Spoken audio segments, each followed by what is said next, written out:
king of Judah, Nebuchadnezzar, king of Babylon, came to Jerusalem and besieged it. And the Lord delivered Jehoiakim, king of Judah, into his hand, along with some of the articles from the temple of God.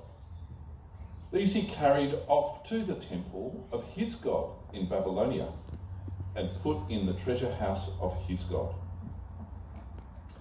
Then the king ordered Ashpenaz, chief of his court officials, to bring into the king's service some of the Israelites from the royal family and nobility, young men without any physical defect, handsome, showing aptitude for every kind of learning, well informed, quick to understand, and qualified to serve in the king's palace. He was to teach them the language and literature of the Babylonians.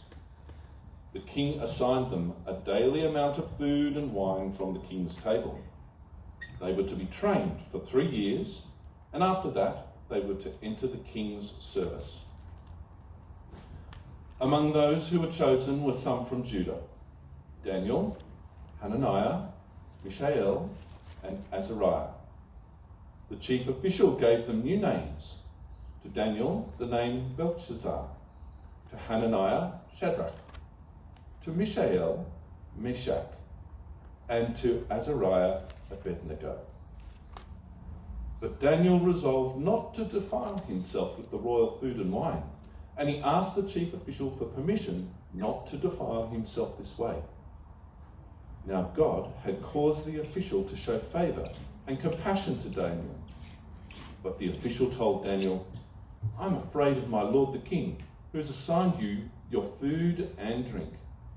Why should he see you looking worse than the other young men your age? The king would then have my head because of you." Daniel then said to the guard whom the chief official had appointed over Daniel, Hananiah, Mishael, and Azariah, "Please test your servants for 10 days. Give us nothing but vegetables to eat and water to drink. And then compare our appearance with that of the young men who eat the royal food, and treat your servants in accordance with what you see." So he agreed to this and tested them for 10 days. At the end of 10 days, they looked healthier and better nourished than any of the young men who ate the royal food. So the guard took away their choice food and wine, and they were to drink and gave them, took away the food and wine they were to drink and gave them vegetables instead. To these 4 young men, God gave knowledge and understanding of all kinds of literature and learning. And Daniel could understand visions and dreams of all kinds. At the end of the time set by the king to bring them into his service, the chief official presented them to Nebuchadnezzar. The king talked with them, and he found none equal to Daniel, Hananiah, Mishael, and Azariah. So they entered the king's service. In every matter of wisdom and understanding about which the king questioned them, he found them 10 times better than all the magicians and enchanters in his whole kingdom. And Daniel remained there until the first year of King Cyrus. This is God's word.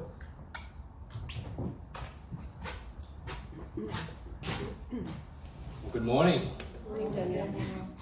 Keep that passage in Daniel chapter 1 open, and I've got a question to start off with. Who went away over the holidays? A couple of people. Everyone's a bit shy to say, we went away over the holidays. Okay, well, those people who went away, what was it like to live away from home during that time? What was it like? Better. What was it? Better. Better. Okay, cool. It was clean. It was clean. Nice. We go away to live in a clean place. No. Other people cook. Did you make it even better? Yeah? It's always nice. It's always nice, isn't it? Yeah? You had a massage chair. Nice. Whoa. Everyone's impressed, mate. That's cool. Yeah, it's nice to live away from home, isn't it, sometimes? And it's fun to do for a holiday, but here's the thing. As you think about Daniel and the passage we just had read for us today, I wonder what it's like to live away from home when you're forced to leave home. And not going on a holiday, not a choice that we make, but you're forced to leave home. We hear about this all the time on the news, and it happens so frequently that people are being forced to leave homes, whether that because of famine or of war. All these things happen, and people have to leave their home. And when they leave their home, they're left in a world of uncertainty, aren't they? That type of living away from home is not good. It's not relaxing. And so, let me pose this to you, that the Christian life is actually like that type of life. That you are actually living in a home that's not your home. Living in a place that you can't call home. And that sort of sounds strange, doesn't it? But here's our thing. The Christians live for God's kingdom. That is our home. But until we get there, we are living here on this earth. And while we are living here on this earth, we're longing for our home. That's the Christian experience. We await for Jesus to return to take us to be home with him. And until then, we are displaced. We are foreigners, we are strangers, we are exiles. This world is a temporal home as we await for our eternal home. And so the question for us as we read this passage today is, how are we to live in this world? How are we to live when we are faced with these temptations that will come? When we have people who look at the world and say, this is a good home, you've got to make it your home. And we go, actually, we view the world differently. And see here as we look in Daniel and we see him and his friends, we see the same sort of questions being asked. And as we start here in chapter 1, we begin to see how we are to live in a home away from home. As we dive into the first couple of verses in this chapter, we are posed with this worldview and this theme that takes on the whole book of Daniel. As we begin the book, we're struck with this great theme. And I wonder if you can pick it up as we go through verses 1 and 2, because my question is going to be to you after we read it. What is the theme of the book? Here we go. In the 3rd year of the reign of Jehoiakim, king of Judah, Nebuchadnezzar, king of Babylon, came to Jerusalem and besieged it. And the Lord delivered Jehoiakim, king of Judah, into his hand, along with some of the articles from the temple of God. These he carried off to the temple of his God in Babylonia and put in the treasure house of his God. What do you think the theme of Daniel is? Exile. Exile, definitely a big theme in Daniel. What's another one? The Lord is in control. The Lord is in control. Did you notice that as we were reading through verse 1 to 2? Here it is that Nebuchadnezzar's doing all the activity, it seems, but you actually get told, actually, this is the Lord's doing. And God has delivered his people into Nebuchadnezzar's hands. And so here's a great quote that will help us to think about this theme in the book from Daniel Aiken. He says, the theme of the book of Daniel is the sovereignty of God in all things.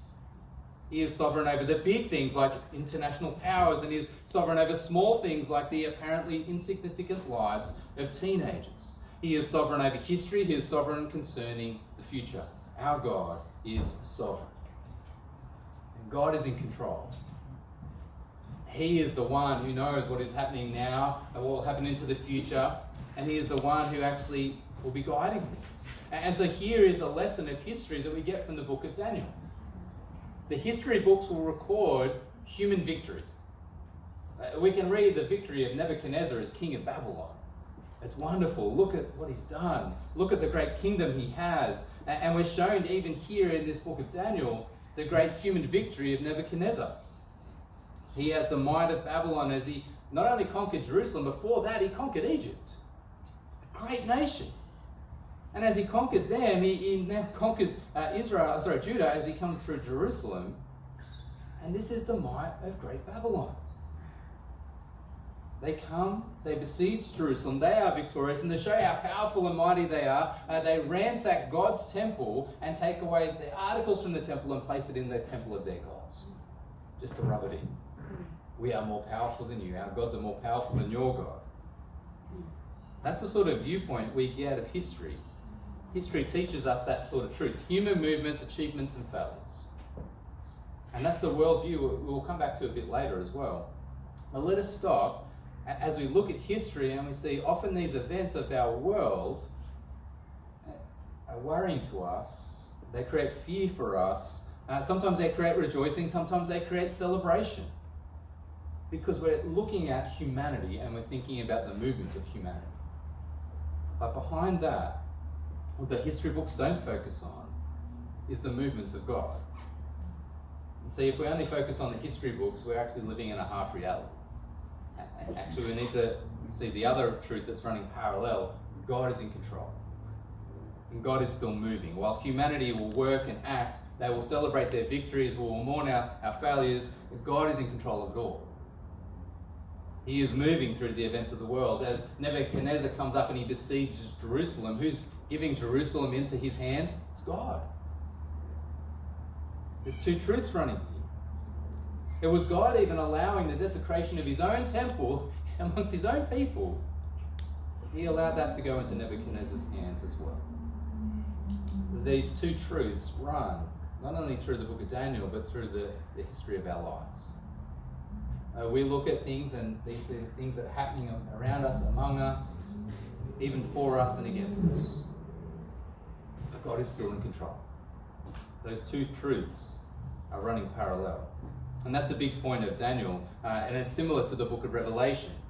While people are making history, God is reigning.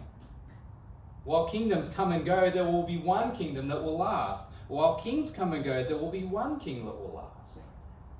While powers and authorities come and go, only the power and authority of God's kingdom will last for eternity. God rules and reigns over the world, and we need to remember that. While history books don't teach us that, that's really what's going on. And kids, you actually experience this better than we do as adults. I'm wondering if you've ever felt this before. When you're playing in a playground, this is what you get to do. You get to choose, right? And so as you look at a playground, what are some of the things you'd like to do in a playground? Anyone want to answer that? Any of the kids? Maybe some of the big kids might like to answer this too, because we like to play in playgrounds too, right? The swings. The swings, right? I want to go play on the swings. Mum and Dad say, okay. They might say no, but usually they say okay, don't they? And you might even ask them, can you give me a push?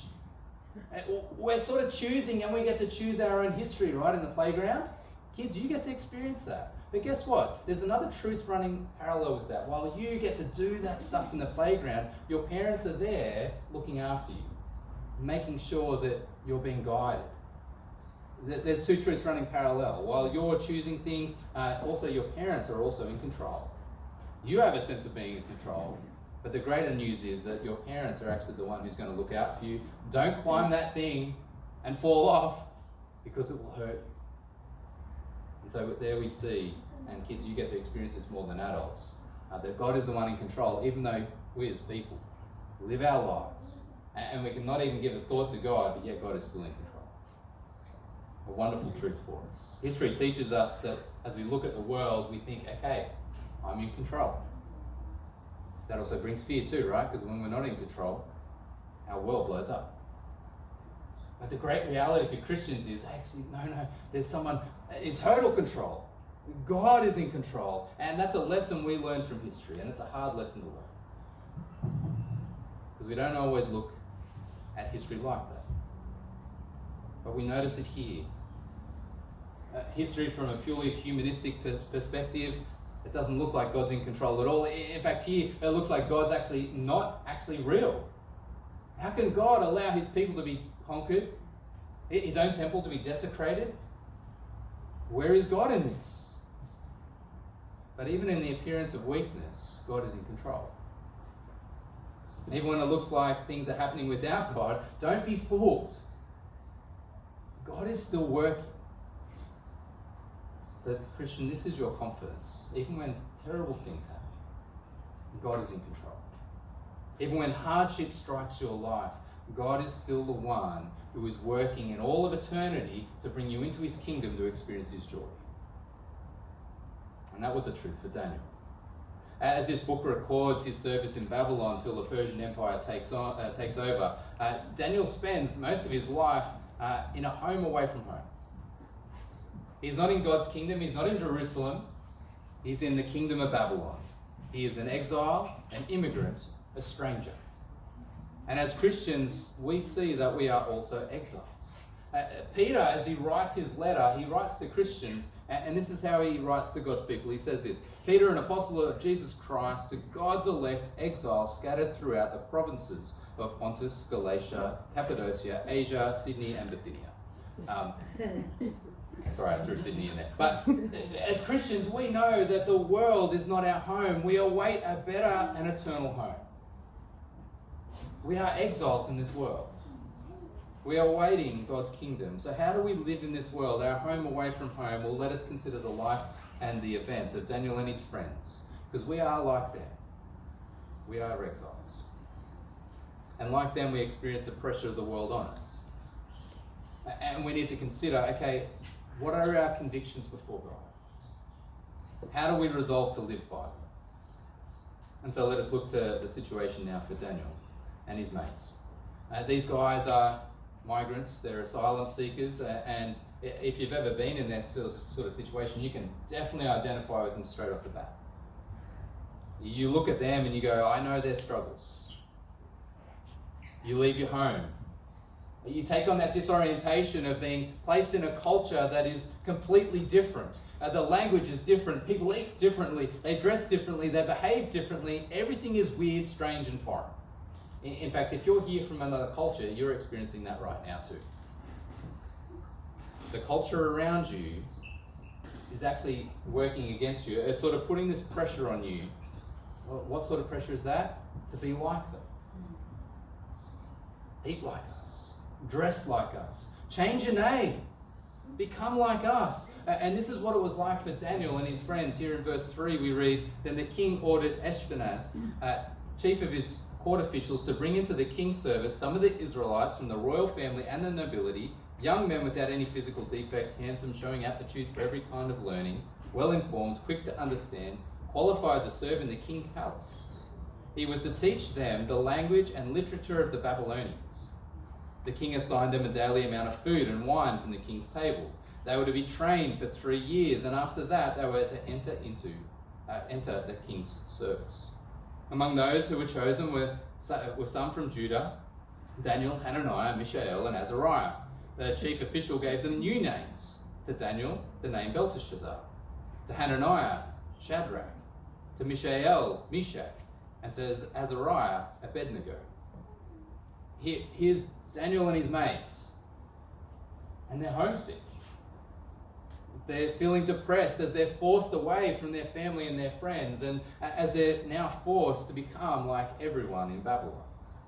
And notice how this happens. I want you to consider how it's really similar to us today as Christians. First, they're to change their identity.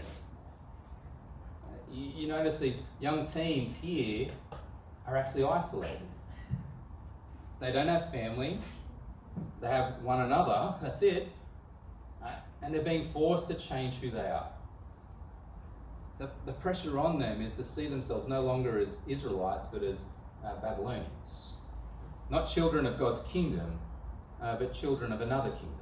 And Daniel and his friends, to make that sort of pressure and that change and that impression upon them, their names are changed. And that may sound so insignificant. In fact, I was chatting to someone recently who's from Korea, and he changed his name. Because now he's in Australia, and it's really hard for Australians like me to pronounce foreign names. And we sort of come across that every day, don't we? But here, for these boys, their name change is a change that represents they belong to someone else. Because their names actually were a reminder they were children of God's promises. For Daniel, his name meant God is my judge. For Hananiah, it means God is gracious. Mishael means who is like God. Azariah, God has helped.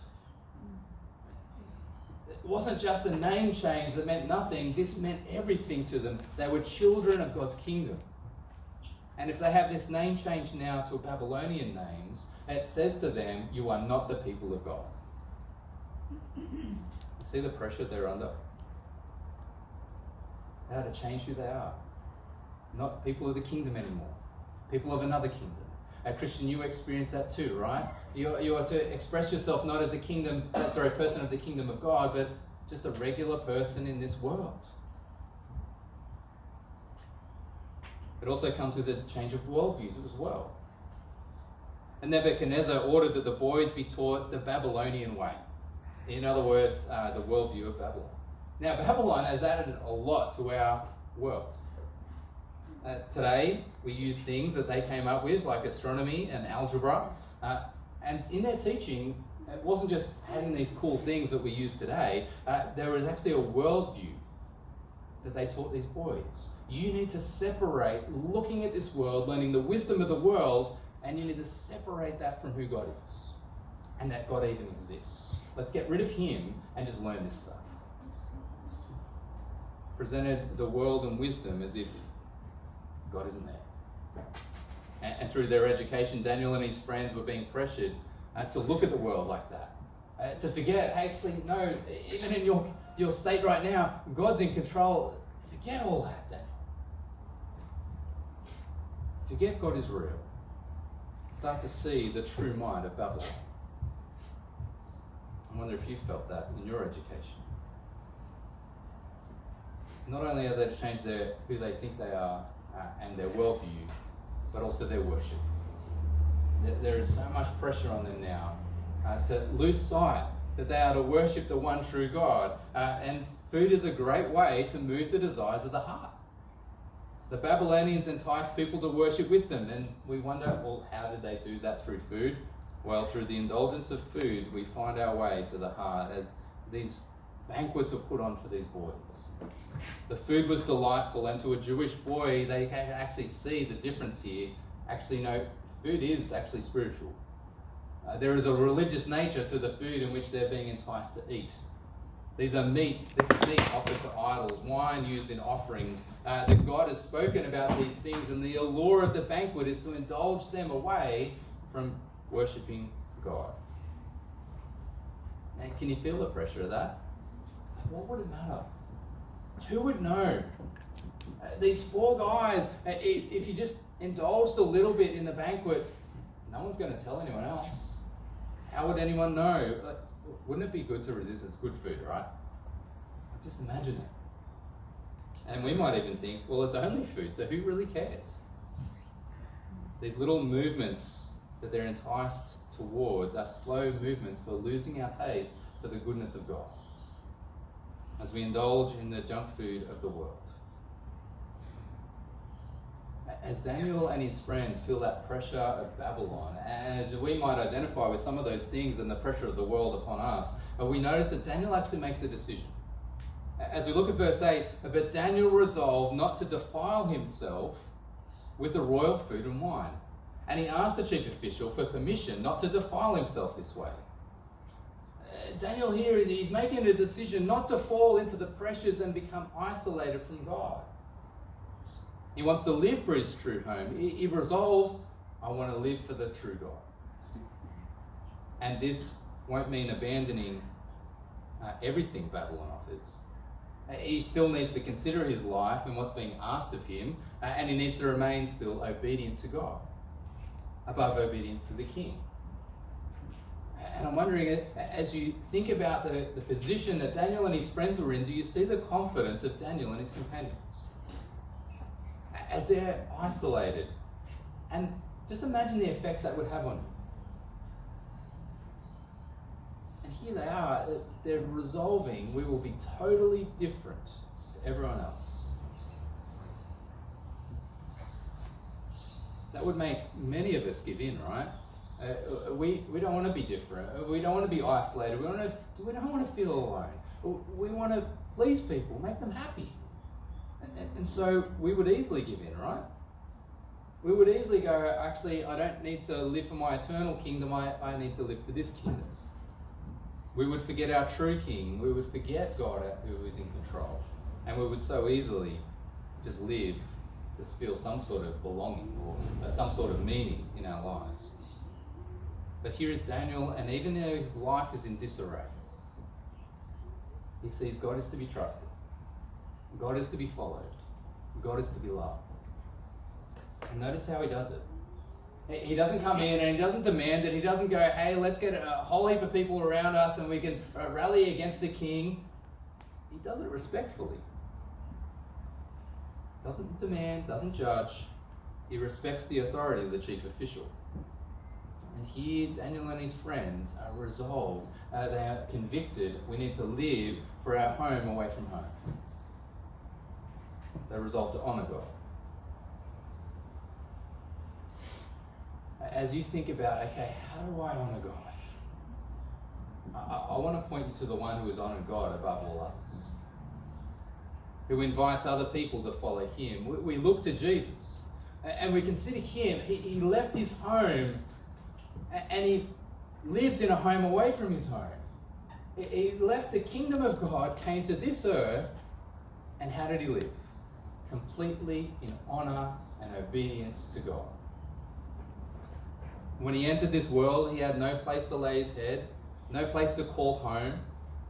He lived amongst the people who were trying to force him to live like them, but he didn't settle for that, did he? He didn't allow society around him to tell him the truth. No, he resolved to glorify his Father, to live for his kingdom. He was tempted as we are, and that's a good thing because he knows how to sympathise with us. When we give in, when we are not obedient to God, instead we are obedient to the ways of the world, Jesus knows that. He suffered and died for that. He can sympathise with you in your temptations, but he can also cleanse you from our disobedience. How great a King we have in Jesus. He feels the pressure of the world so that he can guide us through the world. Jesus, our true King, who calls us into his kingdom. And so this is an invitation. If you're not already following Jesus, you need him. We need to live for him, because that's where we'll find our true identity. Only in Jesus. Not in this world. A Christian is one who lives in Jesus. And what great news that is for us. So when you feel that pressure from the world around us to go, hey, don't live as a Christian. Don't consider Jesus. In fact, we'll laugh at you for doing that. When the world screams, separate yourself from God. When its desires for you is to distance you from Jesus, resolve to see yourself, no, I am a Christian. I am one who follows Jesus, my Lord. I am a child of the kingdom.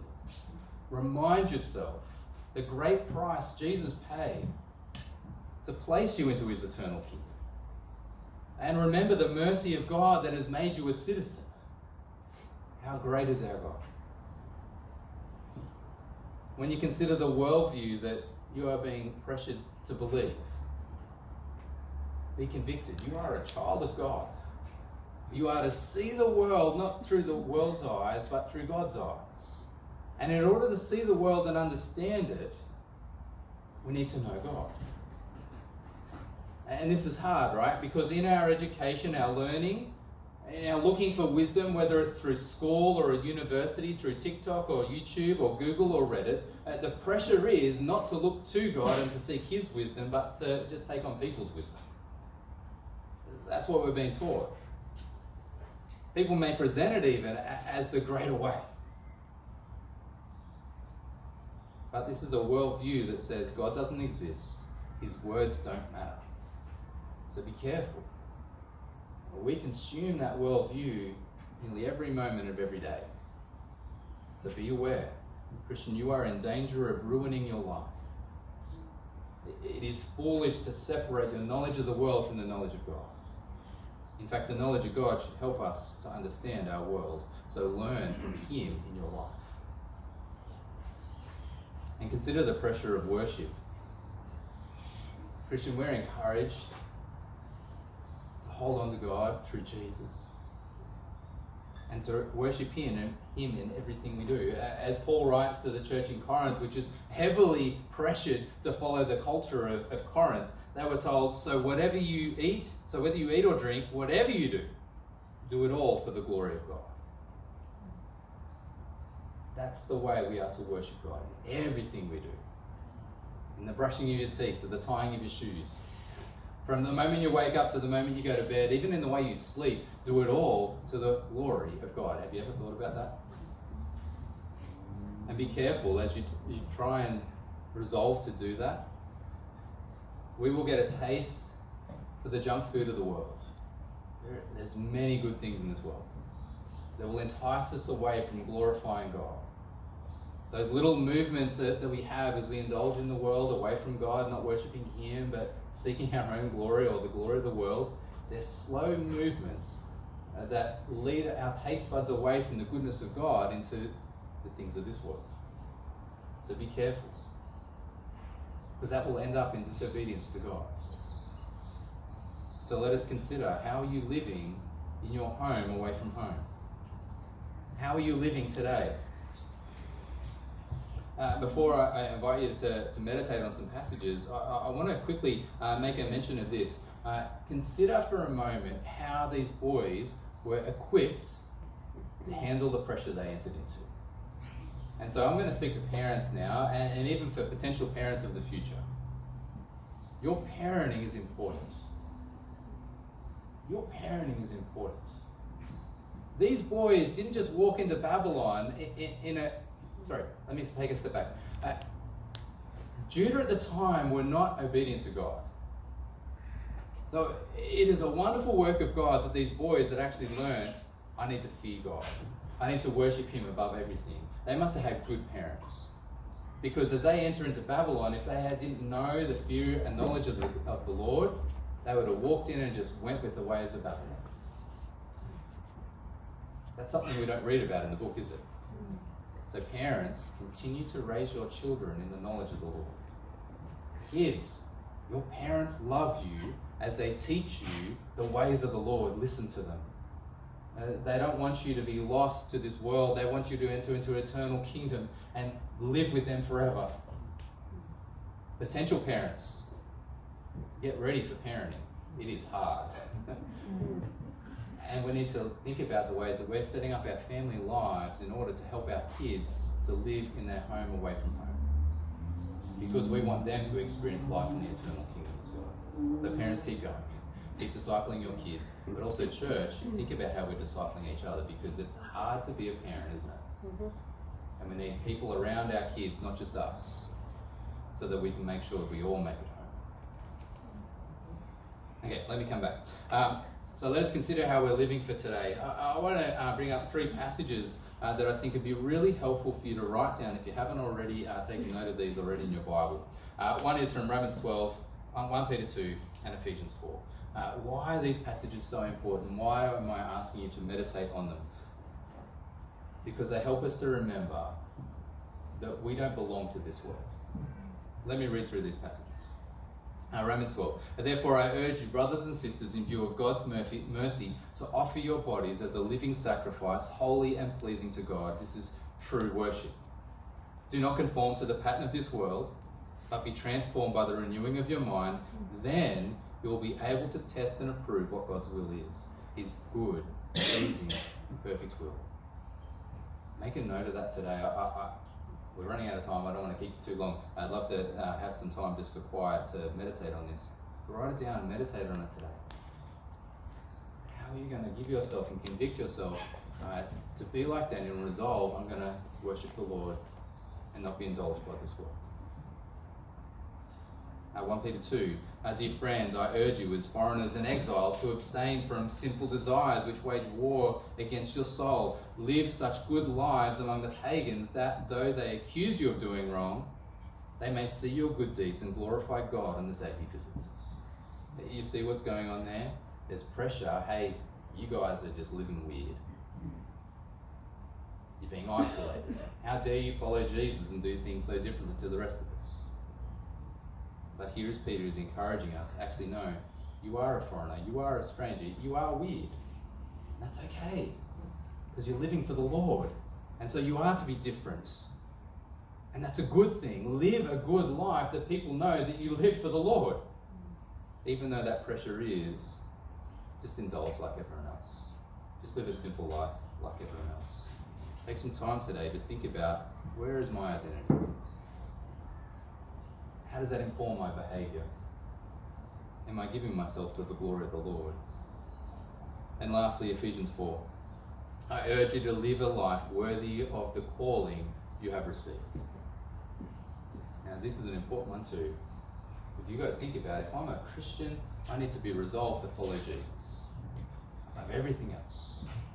That's the calling in which you've received from the Lord Jesus, the King of the kingdom that will last forever. You are in this home away from home, but He has called you to your eternal home. Are you going to resolve to follow Him all the way to his kingdom. Take some time to meditate on these passages today, but I hope you find encouragement from Daniel and his friends. We are in a home away from home, but resolved to live your life for the Lord.